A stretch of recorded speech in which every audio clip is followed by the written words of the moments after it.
Hello students, कैसे हैं आप सभी लोग। मैं हूं Pooja Singh and welcome back to my channel accounting master class. और आज के लेक्चर में हम डिस्कस करेंगे ट्रेडिंग अकाउंट।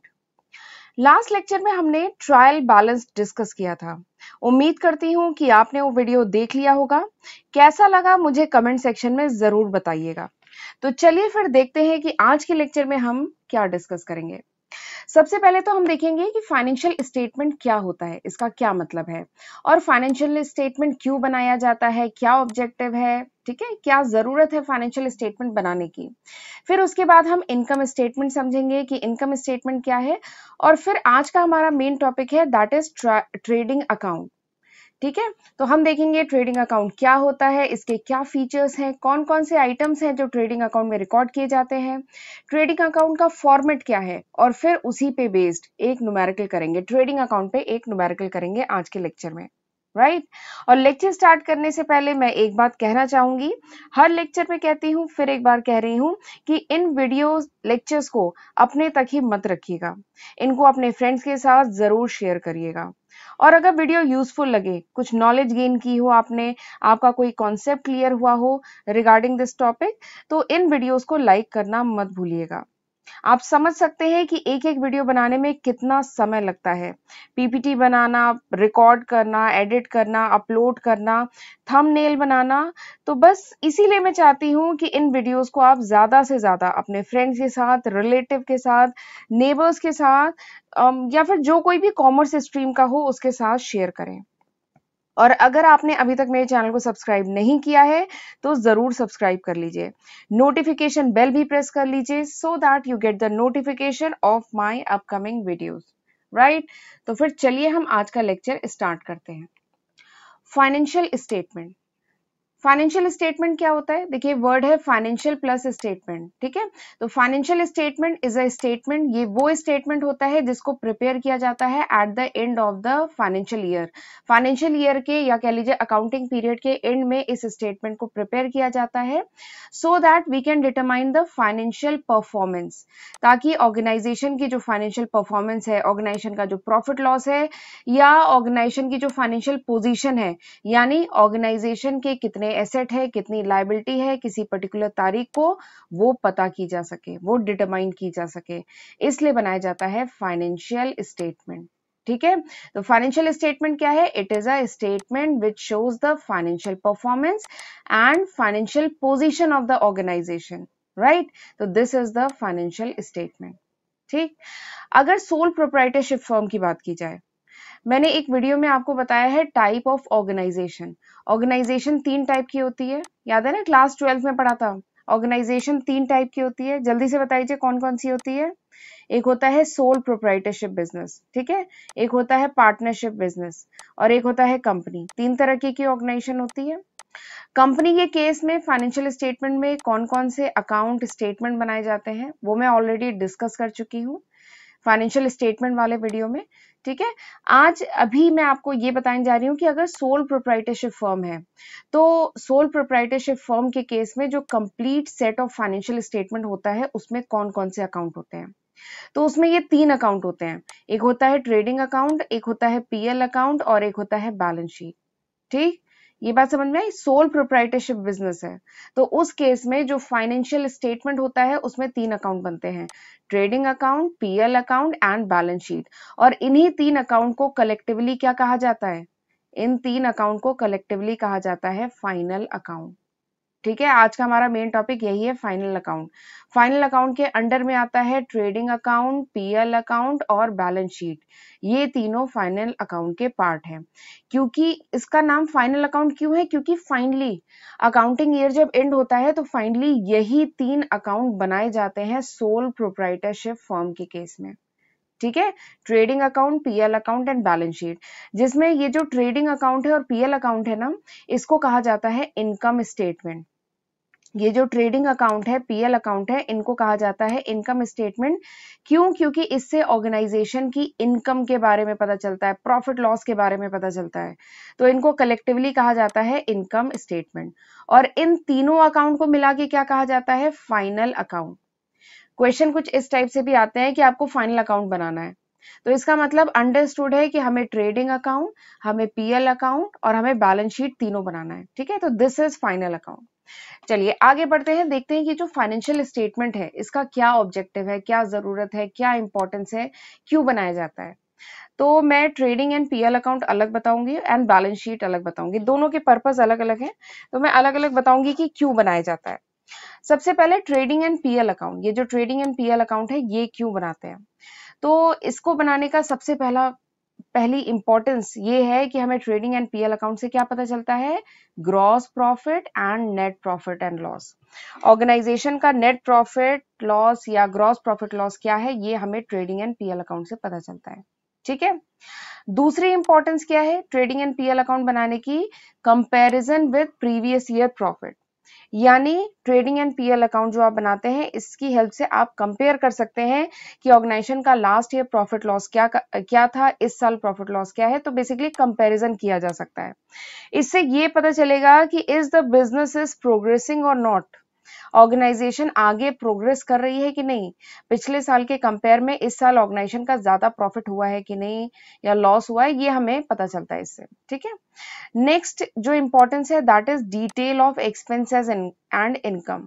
ये जो ट्रेडिंग एंड पीएल अकाउंट है इससे ऑर्गेनाइजेशन का मतलब जितने भी खर्चे हैं, जितने भी एक्सपेंसेस हैं, जितने भी इनकम है, इनकी डिटेल पता चलती है। कैसे पता चलती है अभी मैं आपको जब अकाउंट बताऊंगी तब उसमें आपको डिटेल में बताऊंगी कि कौन कौन से खर्चे, कौन कौन सी इनकम डेबिट साइड रिकॉर्ड करते हैं कि क्रेडिट साइड, ये सब अभी मैं आपको बताऊंगी। ठीक है, तो बेसिकली हमें डिटेल पता चल जाती है। और फिर अगर एक्सपेंसेस पता चल गए हैं तो इन्हीं एक्सपेंसेस को कंट्रोल करके ही तो ऑर्गेनाइजेशन अपने प्रॉफिट को बढ़ा सकती है, या फिर जो भी ऑर्गेनाइजेशन को इनकम हो रही है, इनकम अगर और इंक्रीज करनी है तो इन्हीं इनकम को एनालाइज करके ऑर्गेनाइजेशन इनकम बढ़ा सकती है। तो detail of expense and income this is very important, तो ये ट्रेडिंग एंड पीएल अकाउंट से पता चलता है। राइट, अगली जो इंपॉर्टेंस है दैट इज रिजर्व। रिजर्व तो जानते होंगे क्या होता है, रिजर्व क्रिएट किया जाता है, ऑर्गेनाइजेशन रिजर्व क्रिएट करती है आउट ऑफ प्रॉफिट। प्रॉफिट से एक अमाउंट अलग करके, एक अमाउंट हर साल अलग करके ऑर्गेनाइजेशन रिजर्व क्रिएट करती है ताकि फ्यूचर में जो अनसर्टेनिटी आने वाली है, ठीक है, अगर फ्यूचर में कोई अनसर्टेनिटी आती है तो उसको मीट कर सके और ऑर्गेनाइजेशन की फाइनेंशियल पोजीशन को और स्ट्रॉन्ग कर सके, तो इसलिए बनाया जाता है रिजर्व। तो रिजर्व कैसे बनता है, प्रॉफिट से ही तो बनता है। तो ये जो पीएल अकाउंट है, ट्रेडिंग अकाउंट है, इससे पता चलता है कि नेट प्रॉफिट ऑर्गेनाइजेशन ने कितना अर्न किया, तो उसी के बेसिस पे ऑर्गेनाइजेशन अपना रिजर्व क्रिएट करती है। राइट, अगला जो इंपॉर्टेंस है पीएल एंड ट्रेडिंग अकाउंट की दैट इज रेशियोज। हमने पढ़ा है अकाउंटिंग रेशियोज, ठीक है, बहुत डिटेल में मैंने 5 लेक्चर में अकाउंटिंग रेशियोज कवर किया है। तो अकाउंटिंग रेशियोज जो होते हैं डिफरेंट, वो भी कैलकुलेट किए जाते हैं with the help of trading and PL account. मैंने बहुत सारे रेशियो आपको बताए थे, gross profit ratio, net profit ratio, operating ratio, return on capital employed ratio. तो ये सारे रेशियो आप कैसे कैलकुलेट कर पाएंगे, ट्रेडिंग एंड पीएल अकाउंट की हेल्प से। ठीक है, क्योंकि इन रेशियो को कैलकुलेट करने के लिए जो आइटम्स चाहिए वो आपको ट्रेडिंग एंड पीएल अकाउंट से मिलेंगे। राइट, तो this is the importance of trading and PL account. चलिए अब मैं आपको बताती हूँ बैलेंस शीट की क्या इंपॉर्टेंस है, बैलेंस शीट क्यों बनाई जाती है। सबसे पहला है बैलेंस शीट से हमें पता चलता है financial position of the organisation on a particular date, किसी पर्टिकुलर तारीख को, किसी पर्टिकुलर नहीं, फाइनेंशियल ईयर के एंड में 31 मार्च, ठीक है, या किसी क्वार्टर के एंड में ऑर्गेनाइजेशन की फाइनेंशियल पोजीशन क्या है, ऑर्गेनाइजेशन के जो एसेट्स हैं, ऑर्गेनाइजेशन की जो लाइबिलिटीज हैं, उनका क्या वैल्यूएशन है, ये हमें पता चलता है बैलेंस शीट से। Right, this is the first importance. Second importance क्या है, इसको हम कंपेयर कर सकते हैं with the previous year figures. पिछले साल ऑर्गेनाइजेशन के एसेट्स का वैल्यूएशन क्या था, इस साल ऑर्गेनाइजेशन के एसेट्स का वैल्यूएशन क्या है, एसेट्स बढ़ गए हैं कि कम हो गए हैं, लाइबिलिटी का क्या स्टेटस है, तो ये सब हमें पता चलता है, तो हम कंपैरिजन कर सकते हैं। राइट, तीसरी इंपॉर्टेंस क्या है, बैलेंस शीट की हेल्प से ऑर्गेनाइजेशन डिटरमाइन कर सकती है short term solvency and long term solvency of the organisation. Organisation की शॉर्ट टर्म सॉल्वेंसी और लॉन्ग टर्म सॉल्वेंसी कैसी है ये पता चलता है बैलेंस शीट से। ठीक है, शॉर्ट टर्म सॉल्वेंसी मतलब कि ऑर्गेनाइजेशन अभी जो शॉर्ट टर्म लाइबिलिटीज आने वाली हैं उनको मीट करने में कैपेबल है कि नहीं। लॉन्ग टर्म सॉल्वेंसी मतलब यानी आगे चल के 3 साल, 5 साल, 10 साल में जो ऑर्गेनाइजेशन के सामने ऑब्लिगेशन आने वाली है उनको ऑर्गेनाइजेशन मीट करने की पोजीशन में है कि नहीं, तो ये हमें पता चलता है बैलेंस शीट से। ठीक है। तो this is the importance of final account. ये जो फाइनल अकाउंट का ट्रेडिंग अकाउंट, पीएल अकाउंट और बैलेंस शीट बनता है, इसकी ये इंपॉर्टेंस है, इसलिए ये स्टेटमेंट्स बनाए जाते हैं, राइट। चलिए आगे बढ़ते हैं, देखते हैं इनकम स्टेटमेंट। तो इनकम स्टेटमेंट मैंने अभी बताया, income statement is the summary of account which shows the profit और loss of the enterprise. Income statement उन अकाउंट्स की समरी है जिससे ऑर्गेनाइजेशन का प्रॉफिट लॉस पता चलता है। तो मैंने बताया था इनकम स्टेटमेंट में दो अकाउंट्स आते हैं, कौन कौन से? इनकम स्टेटमेंट में दो अकाउंट्स आते हैं, एक आता है ट्रेडिंग अकाउंट और एक आता है पीएल अकाउंट, ठीक है। इनकम स्टेटमेंट में ये दो अकाउंट आते हैं, trading account and PL account. Trading account से हमें क्या पता चलता है? ट्रेडिंग अकाउंट से हमें पता चलता है ग्रॉस प्रॉफिट या फिर ग्रॉस लॉस आ रहा है वो पता चलता है, और पीएल अकाउंट से हमें नेट प्रॉफिट नेट लॉस पता चलता है। ये इंपॉर्टेंट है, ये दोनों के बीच में डिफरेंस भी है, ठीक है, तो इसका ध्यान रखिएगा। ट्रेडिंग अकाउंट से ग्रॉस प्रॉफिट या फिर लॉस, पीएल अकाउंट से नेट प्रॉफिट लॉस, ठीक है, ये हमें पता चलता है। तो चलिए अब आ जाते हैं अपने मेन टॉपिक पे, ट्रेडिंग अकाउंट। तो ट्रेडिंग अकाउंट क्या होता है? तो trading account is the first stage of preparing the final account. Final account जो हम बनाते हैं उसमें सबसे पहला स्टेप क्या होता है, सबसे पहला स्टेज कह लीजिए क्या होता है? Trading account. इसमें तीन अकाउंट बनाए जाते हैं ना, ट्रेडिंग अकाउंट, पीएल अकाउंट और बैलेंस शीट। तो सबसे पहले हम बनाते हैं ट्रेडिंग अकाउंट। ट्रेडिंग अकाउंट से निकलता है ग्रॉस प्रॉफिट जिसको हम ट्रांसफर करते हैं पीएल अकाउंट में। पीएल अकाउंट से निकलता है नेट प्रॉफिट, नेट प्रॉफिट को ट्रांसफर करते हैं बैलेंस शीट में। तो इसीलिए सबसे पहले we need to make trading account, इसीलिए सबसे पहले बनता है ट्रेडिंग अकाउंट, ठीक है। तो इसीलिए this is the first stage of preparing final account. Final account बनाने में सबसे पहला स्टेप क्या है? ट्रेडिंग अकाउंट बनाना। अगला स्टेप क्या है? Trading account is a financial statement which shows the result of buying and selling of goods and services. Trading account वो फाइनेंशियल स्टेटमेंट है जो शो करता है कि गुड्स या सर्विसेज को बाय एंड सेल करने से क्या रिजल्ट आया, प्रॉफिट आया, लॉस आया during a particular accounting period, ये हमें ट्रेडिंग अकाउंट से पता चलता है, ठीक। ट्रेडिंग अकाउंट के डेबिट साइड में हम क्या रिकॉर्ड करते हैं?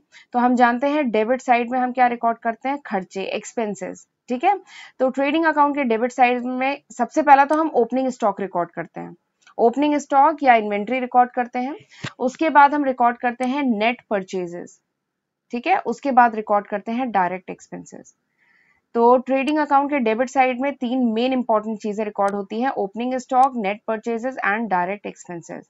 और क्रेडिट साइड में हम इनकम रिकॉर्ड करते हैं ना। आपने तीन गोल्डन रूल ऑफ अकाउंटिंग पढ़ा है ना, तीन गोल्डन रूल ऑफ अकाउंटिंग जो तीन अकाउंट से रिलेटेड है, real account, nominal account and personal account. और trading account is a nominal account. तो नॉमिनल अकाउंट से रिलेटेड रूल क्या है? एक्सपेंसेस एंड लॉसेस को डेबिट करो और इनकम एंड गेन को क्रेडिट करो। तो इसीलिए डेबिट साइड में क्या रिकॉर्ड होगा? Net purchase and direct expense. और क्रेडिट साइड में रिकॉर्ड होगा सेल्स, प्रोडक्ट सेल या सर्विस रेंडर करने पे जो भी सेल हो रही है प्लस क्लोजिंग स्टॉक, ये क्रेडिट साइड में रिकॉर्ड करते हैं। और फिर उसके बाद क्या करते हैं? फिर उसके बाद बैलेंस करते हैं, बैलेंस करते हैं ना। लेजर अकाउंट को कैसे बैलेंस किया जाता है या किसी भी अकाउंट को कैसे बैलेंस किया जाता है मैंने लेजर के वीडियो में बताया है। तो उसके बाद आप बैलेंस करते हैं, आप डिफरेंस निकालते हैं दोनों साइड का। डेबिट साइड को, ये देखिए अगर ये अकाउंट है तो डेबिट साइड को सम करेंगे, क्रेडिट साइड को सम करेंगे, और जो भी डिफरेंस आएगा वो क्या होगा? वो होगा ग्रॉस प्रॉफिट, ग्रॉस या फिर ग्रॉस लॉस। तो this is the feature of this is the trading account. चलिए अब इसके कुछ फीचर्स बता देती हूँ, ठीक है।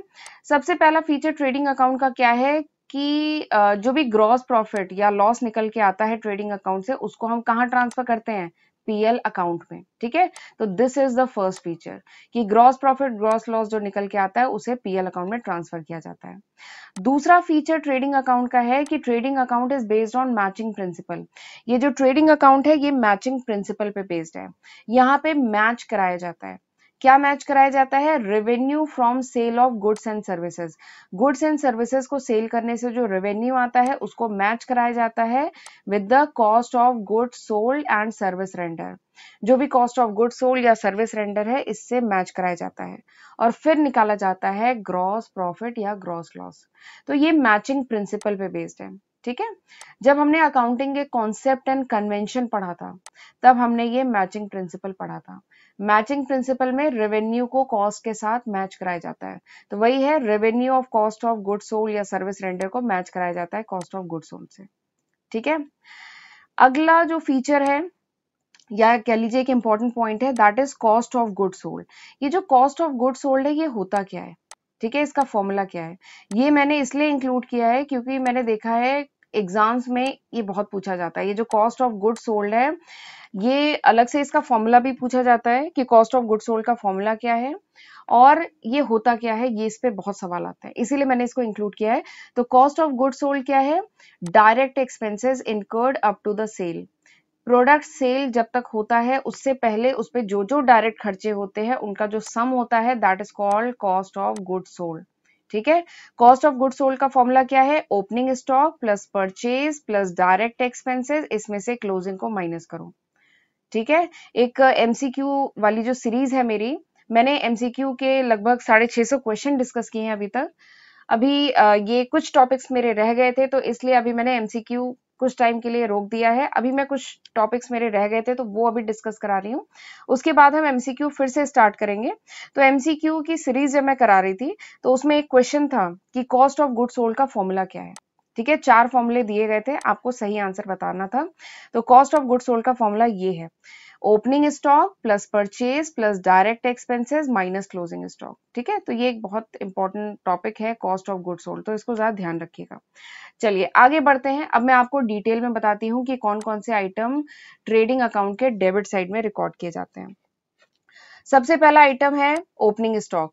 ठीक है, अभी मैंने खैर बताया था बट अब मैं आपको डिटेल में बताने जा रही हूँ कौन कौन से आइटम रिकॉर्ड किए जाते हैं। सबसे पहला है ओपनिंग स्टॉक। ओपनिंग स्टॉक होता क्या है, ओपनिंग स्टॉक तो पता है आपको। ओपनिंग स्टॉक क्या होता है, it is the closing stock of the previous year. Previous year का जो क्लोजिंग स्टॉक होता है वो इस साल का क्या होता है, न्यू फाइनेंशियल ईयर का क्या होता है, ओपनिंग स्टॉक। ठीक है, तो सबसे पहले डेबिट साइड में हम ओपनिंग स्टॉक रिकॉर्ड करते हैं। उसके बाद हम रिकॉर्ड करते हैं परचेज और उसमें से परचेज रिटर्न को माइनस करते हैं तो हमारा आता है नेट परचेज। तो दूसरा आइटम रिकॉर्ड करते हैं नेट परचेज। ठीक है, परचेज वैसे होता क्या है आपको पता है ना, परचेज होता है यानी purchase of goods and material, यानी जो भी गुड्स है, रॉ मटेरियल है या सेमी फिनिश गुड है या कोई भी ऐसा गुड्स जो रीसेल के पर्पज से परचेज किया जाए वो हम यहाँ पे रिकॉर्ड करते हैं। ठीक है, परचेज में अगर ऑर्गेनाइजेशन ने कोई एसेट परचेज किया है, लैंड, बिल्डिंग, मशीनरी, फर्नीचर, तो वो परचेज में नहीं आता है क्योंकि वो डायरेक्ट खर्चा नहीं है, वो परचेज में नहीं आता है। परचेज मतलब रॉ मटेरियल या सेमी फिनिश गुड या फिनिश गुड को जो परचेज किया गया है उसका मतलब होता है परचेज। ठीक है, तो ये पॉइंट थोड़ा सा ध्यान रखिएगा। अगला जो आइटम रिकॉर्ड करते हैं that is direct expense. Direct expense क्या होता है, यानी डायरेक्ट एक्सपेंस मतलब होता है वो सारे खर्चे जो प्रोडक्शन में होते हैं। डायरेक्ट एक्सपेंस मतलब the expenses which is related to the manufacturing, जो प्रोडक्ट से, जो प्रोडक्शन से, मैन्युफैक्चरिंग से रिलेटेड खर्चे हैं उन्हें डायरेक्ट एक्सपेंस कहते हैं। जैसे वेजेस हुआ, पावर हुआ, फ्यूल हुआ, फैक्ट्री रेंट हुआ, ये सब डायरेक्ट खर्चे होते हैं। ठीक है, यहाँ डायरेक्ट एक्सपेंस में ये भी आता है कि जो भी रॉ मटेरियल है उसको बिजनेस तक लाने में, उसको फैक्ट्री तक लाने में जो खर्चे होते हैं वो भी डायरेक्ट खर्चे होते हैं। उसमें जैसे आता है carriage, carriage inward, freight, insurance, custom duty, clearing charges, ठीक है, लोडिंग एंड अनलोडिंग चार्जेस, ये सब डायरेक्ट खर्चे होते हैं। तो ये थोड़ा सा ध्यान रखना है कि ट्रेडिंग अकाउंट में वी रिकॉर्ड डायरेक्ट एक्सपेंसेस। ठीक है, तो ये सारे ही जो मैंने लिखे हैं यहाँ पे, these all are direct expenses. ठीक, इसमें रॉयल्टी आपके लिए नया टर्म होगा। तो रॉयल्टी क्या होती है, रॉयल्टी वो पेमेंट होती है जो की जाती है for acquiring the right to use the patent, किसी पेटेंट को यूज करने के लिए। ठीक है, उसका राइट टू यूज यानी यूज करने का राइट लेने के लिए जो पेमेंट करना पड़ता है उसको कहते हैं रॉयल्टी। ठीक है, कंज्यूमेबल स्टोर्स, ये भी शायद नया टर्म हो आपके लिए। कंज्यूमेबल स्टोर मतलब होता है कि मशीन को राइट कंडीशन में रखने के लिए जो चीजें लगती है, जैसे इंजन ऑयल हुआ, कॉटन हुआ, वेस्ट हुआ, ग्रीस, ऑयल, ठीक है, ये सब क्या आता है, कंज्यूमेबल स्टोर्स में आता है। ठीक है, तो इन सबको हम डेबिट साइड रिकॉर्ड करते हैं और क्रेडिट साइड में हम रिकॉर्ड करते हैं सेल्स और उसमें से सेल्स रिटर्न माइनस करते हैं तो नेट सेल्स हम क्रेडिट साइड में रिकॉर्ड करते हैं, plus closing stock, closing stock को रिकॉर्ड करते हैं। क्लोजिंग स्टॉक मतलब तो पता है ना आपको, क्लोजिंग स्टॉक मतलब stock of unsold goods at the end of the current accounting period. इस साल करंट अकाउंटिंग पीरियड के अंत में जो भी अनसोल्ड गुड्स बच गए, जो गुड्स नहीं बिके, उनको कहा जाता है क्लोजिंग स्टॉक।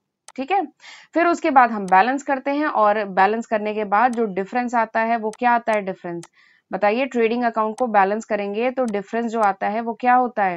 ग्रॉस प्रॉफिट या ग्रॉस लॉस। तो दिस इज ट्रेडिंग अकाउंट। ये देख लीजिए जल्दी से इसका फॉर्मेट एकदम लेजर का फॉर्मेट, टी शेप फॉर्मेट होता है। ठीक है, ये देखिए, ये है डेबिट साइड, ये है क्रेडिट साइड। यहाँ लिखेंगे आप trading account for the year ended, जिस भी फाइनेंशियल ईयर के एंड में आप बना रहे हैं वो लिखेंगे, जैसे 31 मार्च 2021। ठीक है, तो जिस भी फाइनेंशियल ईयर के एंड का बना रहे हैं वो आप यहाँ पे लिखेंगे। फिर उसके बाद दिस इज डेबिट साइड। अच्छा, फॉर्मेट क्या है? Particulars amount, particulars amount. ठीक है, 4 कॉलम होंगे। फिर this is debit side. Debit side में मैंने बताया था एक तो ओपनिंग स्टॉक रिकॉर्ड करेंगे, ठीक है, परचेज रिकॉर्ड करेंगे, परचेज रिटर्न माइनस करेंगे, और उसके बाद जितने भी डायरेक्ट एक्सपेंसेस हैं, ठीक है, जितने भी डायरेक्ट एक्सपेंसेस हैं वो आप इधर रिकॉर्ड करेंगे। उसके बाद आ जाइए क्रेडिट साइड में, सेल्स में से सेल्स रिटर्न माइनस करेंगे। अगर स्क्रैप सेल की है तो उससे जो इनकम हुई है, क्लोजिंग स्टॉक जो है, एबनॉर्मल लॉस ऑफ स्टॉक है, उन सबको क्रेडिट साइड रिकॉर्ड करेंगे। ठीक है, तो आपने रिकॉर्ड कर लिया, डेबिट साइड रिकॉर्ड कर लिया खर्चे, एक्सपेंसेस। ठीक है, क्रेडिट साइड रिकॉर्ड कर लिया इनकम। इसके बाद आप इनको बैलेंस करेंगे, राइट। और अगर क्रेडिट साइड ज्यादा है, क्रेडिट साइड अगर ज्यादा है, डेबिट साइड कम है, तो क्या होगा? बैलेंसिंग फिगर किधर ऐड होगा? इधर डेबिट साइड ऐड होगा। ठीक है, और डेबिट साइड ऐड होगा तो वो क्या होगा? प्रॉफिट होगा कि लॉस होगा?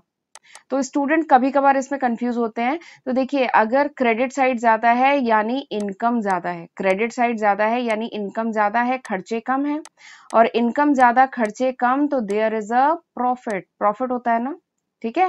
और अगर डेबिट साइड ज्यादा है, डेबिट साइड जो है वो ज्यादा है, इसका मतलब क्या हुआ? एक्सपेंसेस ज्यादा है। एक्सपेंस ज्यादा है, इनकम कम है, तो इसका मतलब क्या हुआ? खर्चे ज्यादा, इनकम कम, तो इसका मतलब क्या है? लॉस। तो हम इधर रिकॉर्ड करेंगे by gross loss carried down. ठीक है, और अगर प्रॉफिट आ रहा है तो इधर रिकॉर्ड करेंगे by gross profit carried down. ठीक है, बट एक चीज है, दोनों मत लिख दीजिएगा, दोनों में से कुछ एक ही होगा, या तो प्रॉफिट होगा या लॉस होगा। यहाँ मैंने एग्जाम्पल है तो दोनों रिकॉर्ड किया है, और फिर इसके बाद यहाँ पे टोटल बराबर आना चाहिए, इसको बराबर कर दिया जाता है। ठीक, चलिए, तो this is the basic format. अब जल्दी से एक क्वेश्चन करते हैं। क्वेश्चन है, आपको प्रिपेयर करना है trading account for the year ended 31 मार्च 2018। ठीक, आपको इन्फॉर्मेशन ये सब दी गई है। एक बार वीडियो को पॉज करके क्वेश्चन खुद से पढ़ लीजिए, क्लोजिंग स्टॉक भी दिया गया है। तो चलिए ट्रेडिंग अकाउंट बनाना शुरू करते हैं। सबसे पहले फॉर्मेट बना लेते हैं, trading account for the year ended 31 मार्च 2018। ठीक है, particulars amount, particulars amount format बना लिया। This is debit side, this is credit side. ठीक, बन गया। अब हम रिकॉर्ड करते हैं डेबिट साइड। क्या क्या रिकॉर्ड करते हैं? सबसे पहले ओपनिंग स्टॉक रिकॉर्ड करते हैं, फिर परचेज, उसमें से परचेज रिटर्न माइनस करते हैं, और उसके बाद जितने भी डायरेक्ट खर्चे हैं उनको रिकॉर्ड करते हैं। तो ओपनिंग स्टॉक क्वेश्चन में दिया है क्या? हाँ, दिया हुआ है। देखिए, ओपनिंग स्टॉक ये दिया गया है। ओपनिंग स्टॉक मतलब फाइनेंशियल ईयर के स्टार्टिंग में जो बैलेंस था स्टॉक का, तो 1 लाख है। तो ओपनिंग स्टॉक आपको क्वेश्चन में दिया है 1 लाख। परचेज दिया है क्या क्वेश्चन में? हाँ, 10 लाख। परचेज रिटर्न माइनस करेंगे 80,000, तो आपका आ जाएगा नेट परचेज 9,20,000। ठीक, अब उसके बाद क्वेश्चन में दिया है वेजेस, ये डायरेक्ट एक्सपेंस है। ठीक है, तो हमने वेजेस रिकॉर्ड कर ली। फिर इसके बाद देखिए कैरेज इनवर्ड, यानी प्रोडक्ट को लाने में जो खर्चा हो रहा है, कैरेज इनवर्ड, ये भी डायरेक्ट एक्सपेंस है, हमने रिकॉर्ड कर लिया 10,000। उसके बाद है फ्राइट, फ्राइट भी क्या है? डायरेक्ट एक्सपेंस है 5,000, इसको भी हमने रिकॉर्ड कर लिया। ठीक, तो यहां से लेके यहां तक हमने सारे आइटम रिकॉर्ड कर लिए। फिर इसके बाद आ जाइए क्रेडिट साइड। क्रेडिट साइड में हम रिकॉर्ड करते हैं सेल्स। क्वेश्चन में सेल्स दी है, हाँ, 15,50,000 सेल्स आ गया। फिर उसके बाद रिटर्न इनवर्ड, रिटर्न इनवर्ड मतलब सेल्स रिटर्न 50,000, ये भी आपको दिया गया है, रिकॉर्ड कर लिया। तो हमने नेट सेल्स निकाल ली, 15 लाख आ गया।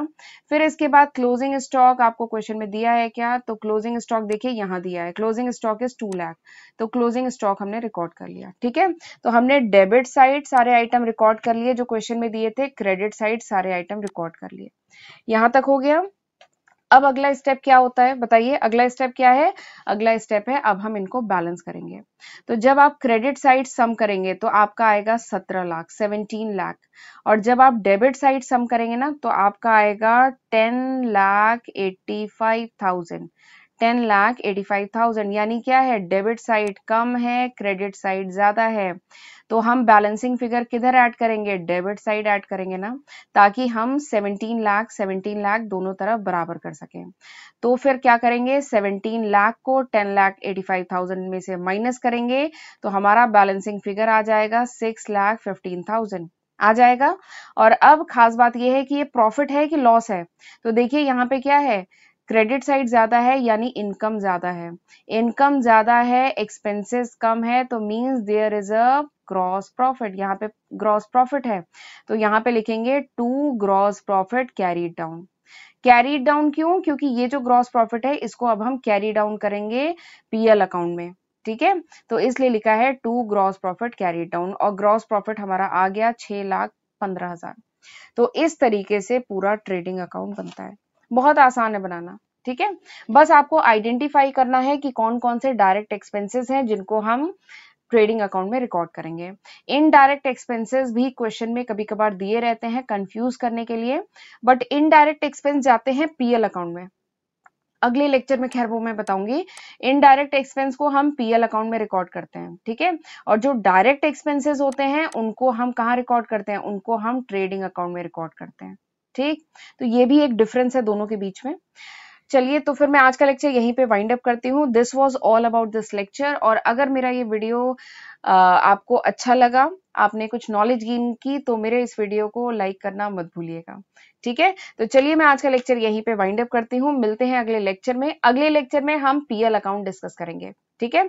तो फिर चलिए मिलते हैं अगले लेक्चर में, तब तक अपना ध्यान रखिएगा। God bless you.